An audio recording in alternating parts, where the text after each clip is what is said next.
Deep study पर। आज की इस वीडियो में हम बात करने वाले हैं शंघाई सहयोग संगठन के बारे में। इस संगठन का गठन कैसे हुआ, इसके परिचय के बारे में चर्चा करेंगे और जो वर्तमान भू राजनीतिक परिदृश्य में जो हालिया बदलाव हुए हैं उन बदलावों की चर्चा करेंगे और भारत के समक्ष जो क्या क्या कठिनाइयाँ हैं उनके बारे में इस वीडियो में चर्चा करेंगे और अंत में हम आसियान के बारे में थोड़ा ब्रीफ में देख लेंगे। ठीक है, जो वीडियो की शुरुआत करते हैं। जो SCO है, इसका जो गठन है, इससे पूर्व जो संस्था थी इसका नाम स्टार्टिंग में SCO नहीं था, पहले शंघाई 5 के नाम से जाना जाता था, जो 1996 में बना था। ठीक है, उसमें अंदर 5 कंट्रीज कौन कौन सी थी? एक चाइना, रशिया, कजाकिस्तान, किर्गिस्तान और तजाकिस्तान। ठीक है, ये 5 कंट्रीज शामिल थी, इनको मिला के शंघाई 5 बोला जाता था। अब उसके बाद क्या होता है कि 2001 का दौर आता है। 2001 में उज्बेकिस्तान के शामिल होते ही ये शंघाई 5 जो था वो SCO के नाम से जाना जाने लगा। ठीक है, तो अब यहाँ पर टोटल 6 कंट्रीज हो चुकी थी, इसका नामकरण SCO कर दिया गया। अब उसके बाद समय आता है 2017 का। यहाँ पर 17 में जो SCO की बैठक है वो जो कजाकिस्तान के अस्ताना में होती है, जो कि इसकी पुरानी राजधानी थी। अब तो उसकी राजधानी नूर सुल्तान हो चुकी है, बाकी इसकी पुरानी राजधानी अस्ताना थी। ठीक है, तो अस्ताना में एग्रीमेंट होता है जहाँ पे 2 नए देश जोड़े जाते हैं, वो होते हैं भारत और पाकिस्तान। इस प्रकार इन देशों की संख्या मिलाकर यहाँ पर 8 हो जाती है। अब जो 9वां देश है वो 2023 में जो बैठक होती है न्यू दिल्ली में भारत के अंदर होती है। ये बैठक अपना एक वर्चुअल बैठक होती है, क्योंकि ये जो दौर था 21, 22, 23 का, ये पेंडेमिक का दौर था, तो इस टाइम जो सारी बैठकें थी वो वर्चुअल फॉर्मेट में ली जा रही थी। ठीक है, तो 2023 की जो बैठक थी इसमें जो 9th कंट्री है वो ईरान जो है वो SCO का सदस्य बनता है। डेट थी 4 जुलाई 2023, इस तारीख को ईरान SCO का 9वां सदस्य बनता है। उसके बाद जो 10वां देश है वो 2024 में बेलारूस बन के आता है। ठीक है, बेलारूस जो है 2024 में इसका नवीनतम सदस्य बनता है। अब उसके बाद सबसे देखने में बड़ी इंपॉर्टेंट बात होती है कि SCO करता क्या है, किस लिए बनाया गया है इसको। तो बेसिकली देखा जाए तो SCO जो है वो यूरेशियाई संगठन है। इसमें यूरोप कंट्रीज के भी कुछ देश हैं और मैक्सिममली यूरेशियाई जो एशिया का मिड पार्ट है पूरा, वो इसके अंदर आता है। तो ये एक राजनीतिक, आर्थिक और एक सैन्य संगठन है। ठीक है, जिसका जो टारगेट बेसिकली यही है, शांति, सुरक्षा और स्थिरता बनाए रखना है पूरे यूरेशियाई भूभाग में। तो ये कुछ इंपॉर्टेंट पॉइंट है गठन के लिए। और उसके बाद हम आगे देखते हैं जो हमारा SCO है। SCO का हेडक्वार्टर कहाँ है? अब इसके नाम में शंघाई है, लेकिन इसका हेडक्वार्टर जो है वो चाइना की जो कैपिटल है बीजिंग, यहाँ पर है। ठीक है, अच्छा, SCO से जुड़ी हुई एक संस्था है RATS, इसका तो इसे मतलब इसका फुल फॉर्म है क्षेत्रीय आतंकवाद विरोधी संरचना, यानी कि रीजनल एंटी टेररिज्म स्ट्रक्चर। ठीक है, इसकी कार्य समिति की जो हेडक्वार्टर है वो कहाँ पर है?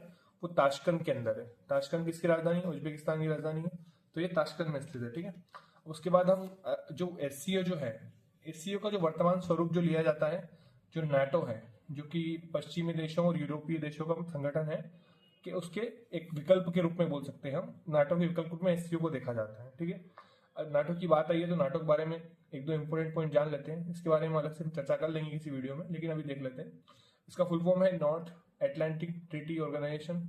इसको बनाया किस लिए गया था? जो सोवियत USSR था, मतलब सोवियत संघ था, इसके विरुद्ध सामूहिक रूप से सुरक्षा के लिए इसको बनाया गया था, क्योंकि उस टाइम USSR का प्रभाव बढ़ रहा था, यूरोपियन कंट्रीज को कहीं ना कहीं खतरा था, तो सारी कंट्रीज इसमें शामिल हुई। इसका हेडक्वार्टर वही ब्रुसेल्स बेल्जियम में है। इसकी स्थापना अप्रैल 1949 में हुई थी। तो इतना अभी इसके बारे में काफी है। अब जो SCO की आधिकारिक भाषा है उसके बारे में चर्चा करते हैं। इसमें सिर्फ 2 ही भाषाएं काम करती हैं, एक है रूसी नहीं, रशियन और चीनी कोई भाषा नहीं होती। चीन की भाषा जो है वो मंडारिन है। ठीक है, तो मंडारिन 2 भाषाओं में यहाँ पर वाद विवाद होता है। इसके अलावा तीसरी भाषा को नहीं स्थान दिया गया। ठीक है, और सवाल यही आता है कि अगर नहीं है तो बाकी देश इसमें क्या कर रहे हैं, वो कैसे बात करते हैं, तो उसके लिए ट्रांसलेटर सर्विस वगैरह ऐसे चीजें यूज की जाती है। ठीक है, अब इसके अलावा एक और हम फैक्ट देखते हैं। जो SCO बना है, SCO के अंदर वंडर्स शामिल किए गए हैं। वंडर्स यानी कि हर कंट्री से एक स्कल्पचर बोल सकते हैं, जो किसी भी कंट्री का फेमस स्कल्पचर हो, जो देश वो शामिल करना चाहता है। तो शंघाई वंडर्स, टोटल ऐसे 8 वंडर्स हैं। तो इस वंडर्स में भारत की ओर से जो सरदार वल्लभ भाई पटेल की जो मूर्ति है, जो गुजरात में भरूच जिले में है, स्टेच्यू ऑफ यूनिटी, इसको शामिल किया गया है। अब स्टेच्यू ऑफ यूनिटी का नाम आया है तो हल्का सा फैक्ट यहाँ पे भी देख लेते हैं। 182 मीटर इसकी हाइट है। ठीक है, और अगर इसके आधार सहित हाइट मानेंगे तो ये 240 मीटर है। ठीक है, इस मूर्ति की हाइट 182 मीटर है। इसके जो वास्तुकार है वो राम सुतार है। ठीक है।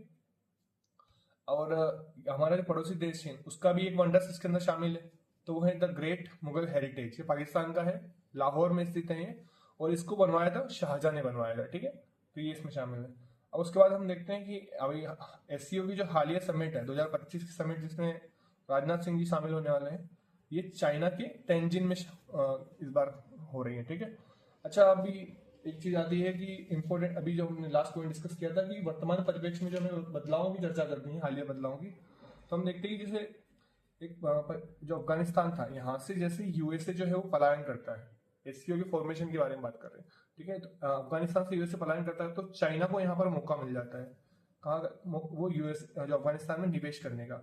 बेसिकली चाइना की पॉलिसी रही है, उसका जो one belt one road initiative है, उसके अंदर वो करता है, वो जो कंट्रीज होती है जहाँ से वो निकलने वाला होता है, वहाँ कंट्रीज को पहले वो लोन देता है और इतना ऋणग्रस्त कर देता है कि वो लोन कभी चुका ही नहीं पाए। तो ये उसकी एक पॉलिसी है। तो इसकी वजह से चाइना को निवेश करने का मौका मिल जाता है। और चाइना और पाकिस्तान की बात करें तो चाइना पाकिस्तान के संबंध तो बढ़ते जा रहे हैं, कहीं ना कहीं ये भी हमारे लिए खतरा है। उसके अलावा देखें तो भारत पाक संबंध ये हमेशा तनाव की स्थिति में ही रहते हैं, तो ये भी तनाव का मुद्दा है। वहीं अगर भारत ईरान की बात करें, भारत ईरान के संबंध इतने खराब नहीं है, लेकिन जब 2019 का टाइम था, उसमें जब यूएसए ने ईरान के ऊपर बैन लगाया था, तो भारत ने, क्योंकि भारत का कच्चा तेल का आयात उससे पहले ईरान से ही किया जाता था, तो 2019 से कच्चा तेल का आयात हमने बंद कर दिया है, ठीक है। उसके बाद भारत चीन के संबंध वो भी तनावपूर्ण रहते हैं। तो इस प्रकार ये कुछ बदलाव हुए हैं। बेसिकली देखा जाए तो भारत की जो स्थिति है वो इस संगठन में कुछ अलग सी दिखाई देती है। मतलब हम बेसिकली वो बोलते हैं कि बैलेंस बनाकर चलने वाली स्थिति में है।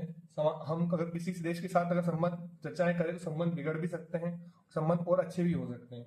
तो यही है कि ऐसा रास्ता है बेसिकली जहाँ पर हमको बैलेंस बनाकर चलना है, तालमेल बनाकर चलना है, और आप अपने पड़ोसी देशों से अच्छे संबंध बनाना है। तो ये एससीओ के बारे में टॉपिक्स थे। अब एक छोटा सा शॉर्टकट हम देख लेते हैं आसियान, क्योंकि आसियान इतना इंपॉर्टेंट टॉपिक नहीं है हमारे लिए, क्योंकि भारत इसका हिस्सा नहीं है, फिर भी हम मुख्य मुख्य पॉइंट जो एग्जाम के पॉइंट ऑफ व्यू से हम कवर कर रहे हैं, तो देख लेते हैं। इसका full form association of south east Asian nation है, बेसिकली साउथ ईस्ट देशों का ही समूह है, ठीक है। इसकी स्थापना जो बैंकॉक घोषणा पत्र है, बैंकॉक में बैठक हुई थी, इसको आसियान घोषणा पत्र भी बोला जाता है। 8 अगस्त 1967 में इसकी स्थापना होती है, ठीक है। संस्थापक सदस्य इसके 5 थे, इंडोनेशिया, मलेशिया, फिलीपींस, सिंगापुर और थाईलैंड, ठीक है। उसके बाद अभी फिलहाल में 10 हैं, तो 5 कौन से आए हैं? ब्रुनाई, लाओस, म्यांमार, वियतनाम, और जो 10वां लेटेस्ट है वो 1999 में कंबोडिया इसमें शामिल हुआ है, ठीक है। हेडक्वार्टर इसका जकार्ता में है। इसका जो ध्येय वाक्य बोल सकते हैं संगठन का वो है एक दृष्टि, एक पहचान और एक समुदाय। ये भी थोड़ा इंपॉर्टेंट है, इसको देख लीजिएगा। अब इसके सम्मेलन देखते हैं। पहला सम्मेलन इसका बाली में हुआ था 1976 में। अभी हाल का 2024 का सम्मेलन लाओस में हुआ है, इसकी कैपिटल वियंतियन है, और 25 का जो है वो मलेशिया में होने वाला है, ठीक है। अच्छा, आसियान के 2 छोटे छोटे संगठन और काउंट किए जाते हैं, जैसे आसियान +3 नाम की एक संगठन है। तो आसियान में 10 देश तो ये हो गए, +3 में 3 देश कौन से हैं? एक चाइना, कोरिया और जापान, ये 3 देश हैं। ऐसे ही आसियान +6 है, तो 6 में 3 तो वही है, चीन, दक्षिण कोरिया और जापान, और 3 जो है वो ऑस्ट्रेलिया है, इंडिया है और न्यूजीलैंड है, ठीक है। ये 3 देश शामिल है। अच्छा, अब अपने काम का पॉइंट है भारत और आसियान का। तो यहाँ पे जो भारत है आसियान का चौथा सबसे बड़ा भारत का व्यापार का भागीदार देश है। व्यापार लिख लीजिए आप यहाँ पे।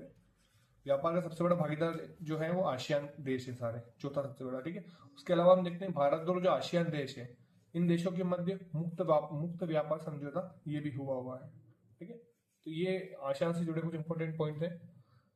वीडियो अगर अच्छा लगा हो तो वीडियो को लाइक कीजिएगा, चैनल को सब्सक्राइब कीजिएगा, और आपको कोई भी और ऑर्गेनाइजेशन की अगर वीडियोस चाहिए या फिर कुछ भी अगर करंट से जुड़ा हुआ मुद्दा टॉपिक वीडियो चाहिए तो आप कमेंट कर सकते हैं। अगर पॉसिबल हुआ तो हम वीडियो बनाएंगे। Thank you so much.